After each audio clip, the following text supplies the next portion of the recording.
कांग्रेस के राज्यसभा सांसद धीरज साहू के विभिन्न ठिकानों पर पिछले 5 दिनों से आईटी सर्वे जारी है।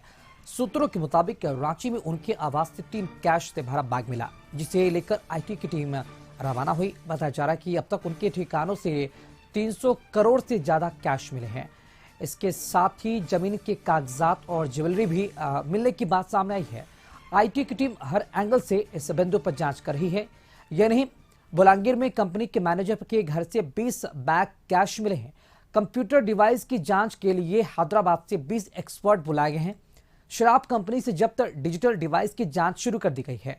25 मशीनों के साथ 50 बैंककर्मी नोटों की गिनती में लगे हैं। दरअसल मामला धीरज साहू के लीकर कारोबार वाली कंपनी से जुड़ा है। इनकम टैक्स डिपार्टमेंट को लगता है कि शराब के कारोबार में Baldev Sahu infra private limited company के द्वारा ही टैक्स की चोरी की गई है, जिसके बाद रेड की गई है। सर्वे के बाद भारी संख्या में कैश मिलने के बाद सियासत भी गर्म हो गई है। धीरज साहू ने राज्यसभा चुनाव के दौरान जो हलफनामा दायर किया था, उसमें 36 करोड़ का एसेट और 2 करोड़ से ऊपर का कर्ज दर्शाया गया था।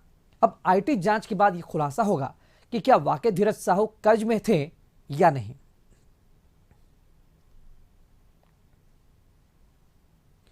कांग्रेस के राज्यसभा सांसद धीरज साहू के यहां 300 करोड़ रुपया नगद मिलने के बाद पूरे झारखंड में बीजेपी राज्य सरकार पर हमलावर हो गई है। रविवार को गढ़वा बीजेपी जिला कमेटी की ओर से सांसद को बर्खास्त करते हुए उनकी गिरफ्तारी की मांग को लेकर जुलूस निकाले गए। शहर के टाउन हॉल के मैदान से लेकर ये जुलूस शहर भ्रमण करते हुए माझियाऊ मोड़ तक पहुंची। इस दौरान मीडिया से बात करते हुए सांसद बीडी राम ने कहा कि सांसद के यहाँ इतनी राशि का मिलना जांच का विषय है। सीबीआई और ईडी दोनों को संज्ञान लेना चाहिए। वहीं विधायक भानु प्रताप शाही ने कहा, कांग्रेस के सांसद के यहाँ इतनी बड़ी राशि जो देश ही नहीं बल्कि पूरी दुनिया में किसी राजनेता के यहाँ नहीं मिला है, इसकी जांच करते हुए उन्हें गिरफ्तार किया जाए। नहीं, दुनिया का सबसे बड़ा कैश कांड है। इतना बड़ा संख्या में, इतनी बड़ी गिनती में, जो गिनती लगातार 4 दिन से चालू है, अभी लगभग 500 करोड़ रुपया कैश बरामदगी की सूचना है।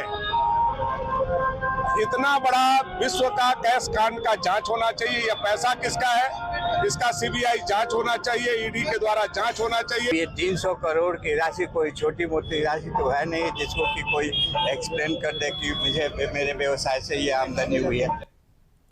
राज्यसभा सांसद धीरज साहू प्रकरण को लेकर बीजेपी अब मुखर हो गई है। देवघर में जिला अध्यक्ष के नेतृत्व में 1 दिवसीय धरना प्रदर्शन का आयोजन किया गया। आईपी चौक पर आयोजित धरना प्रदर्शन में बड़ी संख्या में पार्टी नेता और कार्यकर्ता शामिल हुए।